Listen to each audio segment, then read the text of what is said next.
On today's edition of First Talk, the conversation quickly shifted to New York, where Mike Brown is now officially taking the reins as head coach of the Knicks.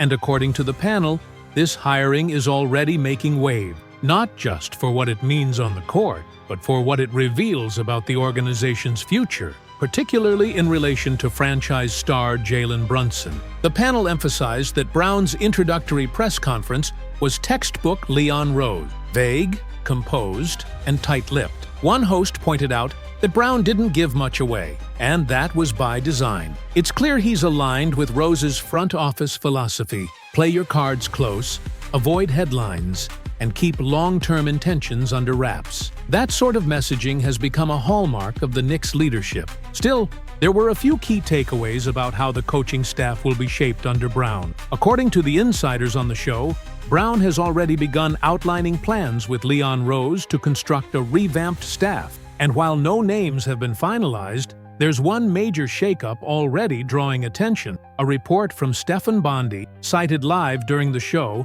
revealed that Rick Brunson, longtime assistant and father of Jalen Brunson, is expected to see his role scaled back. The Knicks reportedly intend to bring in a new associate head coach, reducing Rick's influence on the bench. The First Talk crew didn't shy away from the implication. One host noted that this move gives Brown more control over the staff and addresses growing concerns around perceived conflicts of interest. Last season, some league observers were wary of having the team's top assistant be the father of the franchise player. Now, with Brown in charge, it's clear those optics won't be allowed to persist. That said, no one on the panel believed there was actual tension in the locker room. They emphasized the tight bond between Jalen Brunson and teammates like Josh Hart and Mikal Bridges, guys who've known Rick Brunson for years. Hart even had Rick on his podcast and referred to him fondly. So, from a chemistry standpoint, this shift in the coaching structure isn't expected to rock the boat.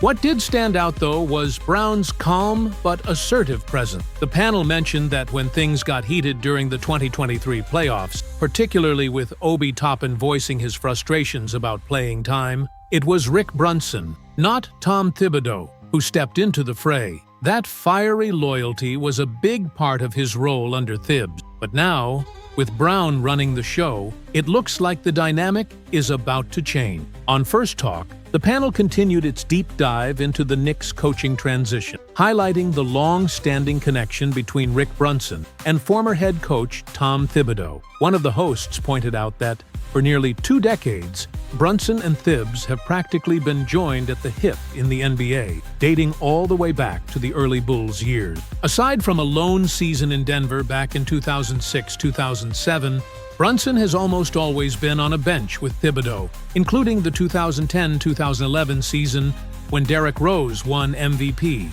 That tight bond has defined much of Brunson's coaching career, but this upcoming season is going to mark a clear break from that tradition. For the first time in almost 20 years, Rick Brunson will be part of a coaching staff that doesn't include Tom Thibodeau. And while he'll still remain with the Knicks, his role is shifting. Mike Brown is now in charge, and he's being given the freedom to shape things his way. The hosts agreed. Credit to Leon Rose and the front office for allowing Brown to lead without interference. According to the panel, collaboration was a top priority in the Knicks' coaching search, and Brown seems to be embracing that spirit fully. He even stated publicly that building a cohesive staff would be a process, one he's already begun with Rose. An anonymous Knicks official reportedly told the New York Post that this restructuring is what's best for the team and the players. Though the exact source wasn't confirmed, the panel acknowledged there's clearly some internal friction over how much influence Rick Brunson has held, in part because of his relationship with his son, star point guard Jalen Brunson. And that's the tricky part. Jalen Brunson isn't just the team's captain. He's arguably already a top 5 Knick in franchise history. As one panelist said bluntly, you just don't want to upset that guy.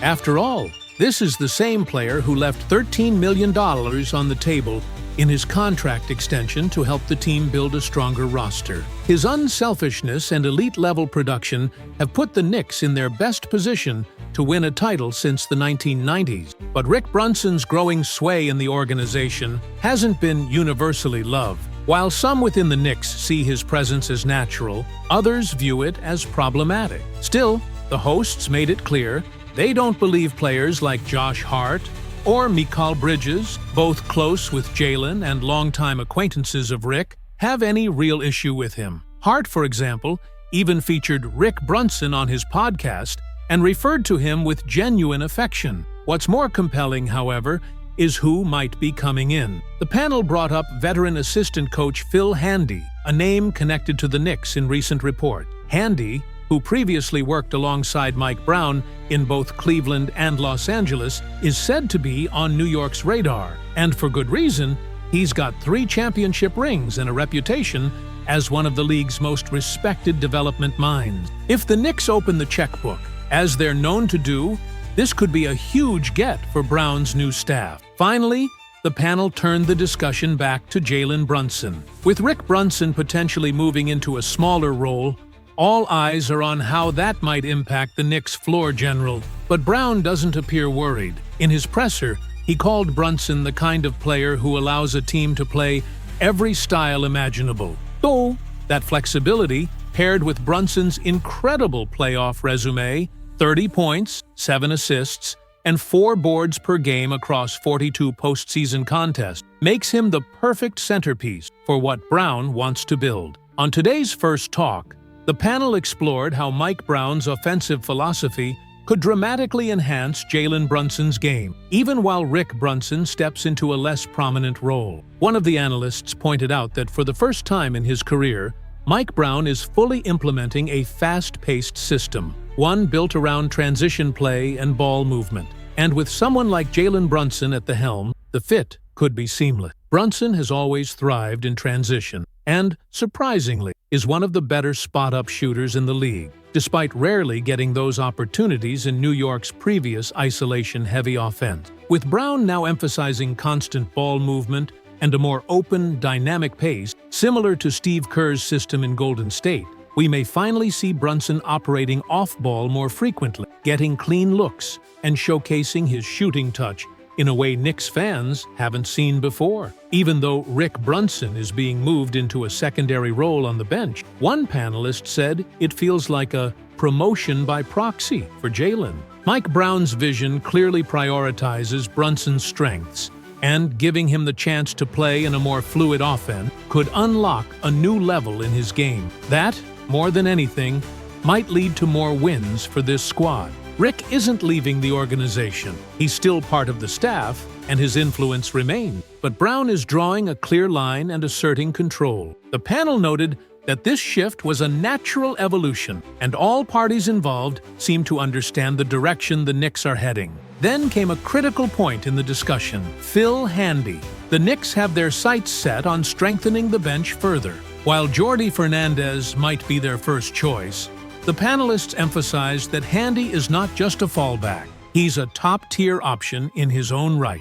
With 3 NBA championships under his belt and prior experience working with Mike Brown, he's a perfect fit if the Knicks can pull it off. The discussion then pivoted toward a major development, reports hinting that the Knicks may be setting the stage for a blockbuster trade. One panelist revealed that, behind the scenes, New York has been laser-focused on one superstar, Giannis Antetokounmpo. The Knicks' recent silence on the trade front hasn't been accidental. It's strategic. They've been quietly holding onto assets, preparing for the possibility of a Giannis trade request out of Milwaukee. According to NBA insider Steve Popper, that's why the Knicks passed on pursuing LeBron James and other stars. They're saving their chips for Giannis. And while salary cap constraints may limit the appeal of big contracts, New York still has valuable trade pieces and picks to offer. Karl Anthony Towns' name has been floated as a potential stepping stone, but the panel agreed the Knicks are playing the long game, and Giannis is the end goal.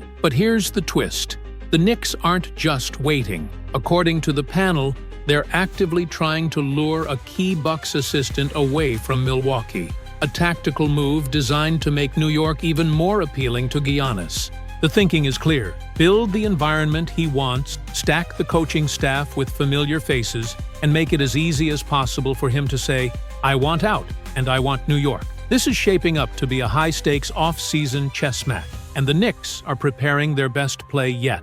On today's First Talk, the panel took a deep dive into what could be a major behind-the-scenes move by the Knicks, an attempt to poach one of Milwaukee's top assistants, Darvin Ham, and bring him into Mike Brown's new coaching staff in New York. Now, according to NBA insider Mark Stein, who's always tapped into the coaching carousel, both the Suns and Knicks have expressed serious interest in bringing Ham aboard. This comes just after Mike Brown's official introduction as head coach in New York, so the timing isn't a coincidence. Here's the key detail. Ham, after 2 seasons leading the Lakers, is currently back in Milwaukee, working under Doc Rivers, and is considered his top assistant. And as Stein puts it, this would technically be a lateral move for Ham unless he's offered a head coaching job, which neither Phoenix nor New York are currently offering. Still, the Knicks' interest is real, and so is their pursuit. So, why go after Ham? That's what the First Talk panel asked next.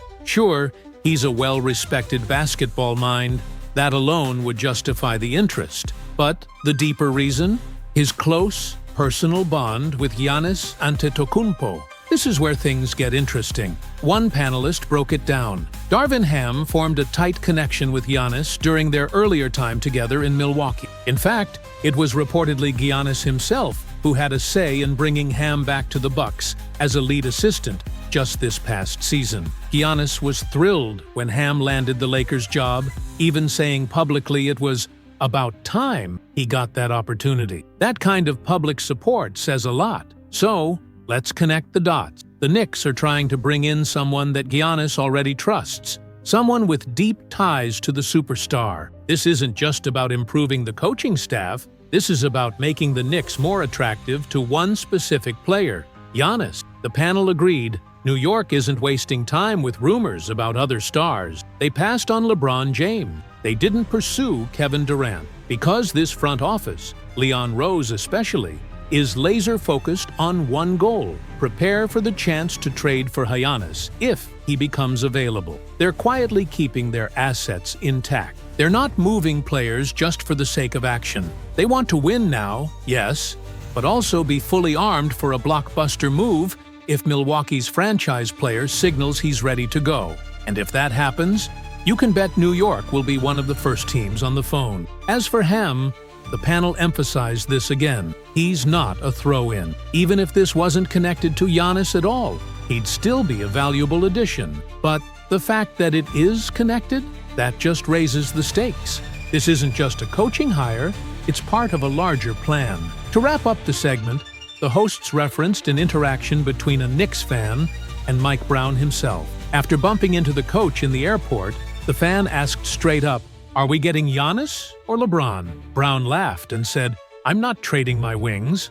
Now, that may sound vague, but let's read between the lines here. When Brown says he won't move his wings, he's talking about guys like Josh Hart, Mikal Bridges, and OG Anunoby, the core wing defenders on this roster. What he didn't say was more telling. He didn't rule out a Giannis trade. He just made it clear who he'd like to keep. That tells us everything we need to know. The Knicks are gearing up for something major, and whether it's tomorrow or 6 months from now, they're putting the pieces in place today. Continuing the conversation on First Talk, the hosts shifted focus back to the Knicks' pursuit of Giannis Antetokounmpo, and the message couldn't be clearer. It's Giannis or nothing. If New York does pull off a blockbuster trade for the Greek Freak, certain names are reportedly off-limit. According to insiders, players like Josh Hart, Mikal Bridges, and OG Anunoby are not going anywhere. Mike Brown himself hinted at that in passing, saying he's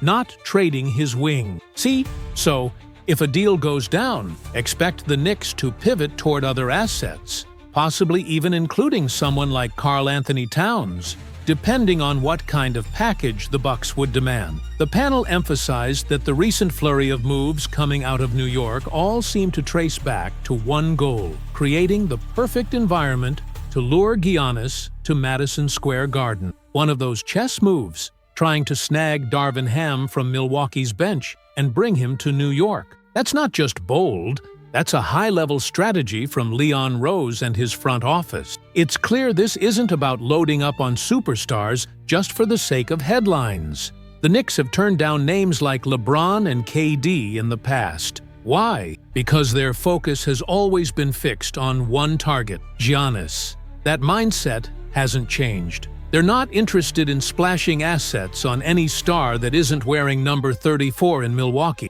The First Talk panelists applauded the Knicks for this level of long-term planning. On one hand, they're trying to improve the team now. On the other, they're also preserving the flexibility to strike the second Giannis becomes available. If that moment comes, you better believe New York will be one of the first teams on the line, phones blazing, offers ready. And if you still need more proof of how calculated this pursuit is, just look at their interest in Darvin Ham. He's not just a respected coach, he's someone Giannis personally vouched for.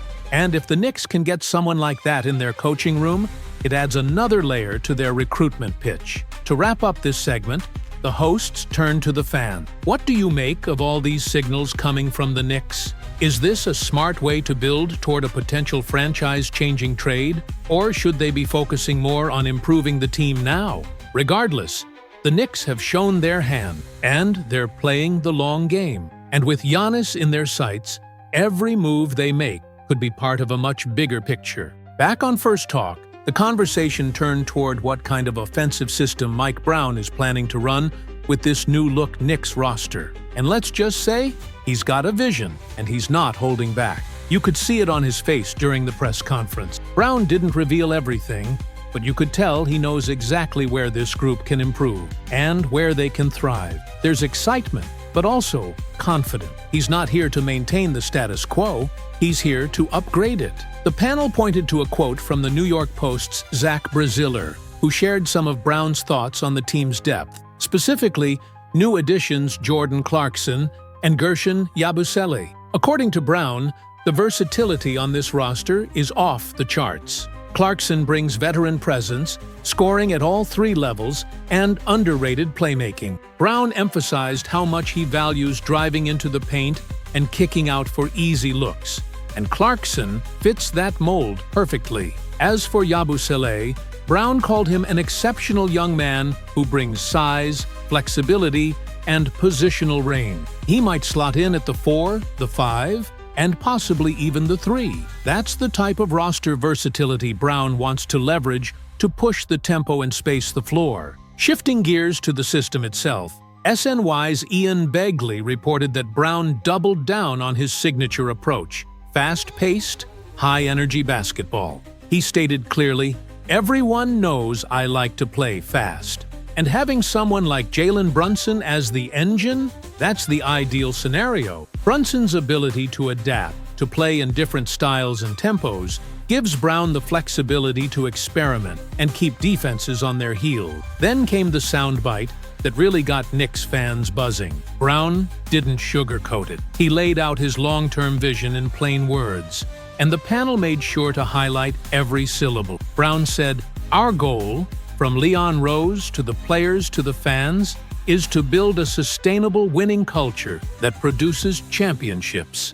That's why I'm here." That line landed hard. Brown continued by stressing the importance of hard work, commitment, and staying focused on the present. He said he knows what it takes to succeed, and now his job is to instill that winning mindset into every corner of the Knicks organization. Then, he took it a step further. Brown said the heart of the culture he wants to build will be rooted in trust. Trust formed through sacrifice, connection, and belief in one another and the process. That's the foundation championship teams are built on. The First Talk crew agreed. It's rare for a coach to come in and speak this clearly about changing the soul of a franchise. It's not just about drawing up plays or managing rotations. Mike Brown wants to shift the entire atmosphere, the entire identity of this team. And that starts with the player, but it extends all the way to the front office. And yes, the fans. One panelist put it best. When your head coach says, "That's why I'm here," and he means building a culture that breeds championships, you listen and you believe him. To close out today's First Talk, the crew dove into Mike Brown's latest statements, and they pulled no punches. If there was any uncertainty about the kind of leader the Knicks are getting, it's been erased. Mike Brown said it himself. He's not just here to coach, he's here to win. And what stood out wasn't just the words, but the emotion behind them. One of the hosts brought up a direct quote from Brown's press conference, where he spoke with clarity about what drew him to New York. "I'm passionate about this game. I want to win. I want to be in a place that thinks like I do," Brown said. He talked about his connection with Leon Rose, a relationship that's been built over time, and how that trust helped make his decision easy. "When I spoke to Leon, when I spoke to Mr. Dolan, it all just clicked," Brown added. That moment told the panel everything. The bond with Leon isn't just professional, it's personal, and that's important, especially in a city where pressure defines the job. Brown even joked about the move, saying, "We better relocate to New York." I'm a foodie, a light moment, but one that showed just how comfortable he already feels, embracing the New York lifestyle. And that dynamic between Brown, Leon Rose, and James Dolan, it's already revealing a lot. Brown referred to Leon by his first name repeatedly, but when Dolan came up, it was Mr. Dolan. That might seem small, but it says a lot. Leon's the one in the trenches, the day-to-day voice in Brown's ear. He's the guy helping shape the Knicks' future. As one of the analysts pointed out, Brown didn't just take this job for the paycheck. He took it because he wants this pressure. He embraces the spotlight, and in New York, there's no bigger one. From everything Brown's said so far, it's clear he sees this opportunity as more than just coaching a team. He's here to shift the culture, set a new tone, and finally elevate this franchise to where it's supposed to be, contending for championships. And let's be real, if you're someone who thrives under pressure, who loves competition, who lives for the challenge, there's no bigger stage than Madison Square Garden. Mike Brown knows that. And according to the panel, that's exactly why he's the right guy for this moment. So now the spotlight shifts from the front office to the floor. Brown's message is clear. The expectations are high, the culture is changing, and the mission? Win, plain and simple. That wraps up this edition of First Talk. Knicks fans, as always, stay locked in, take care of yourselves and your people, and we'll see you next time.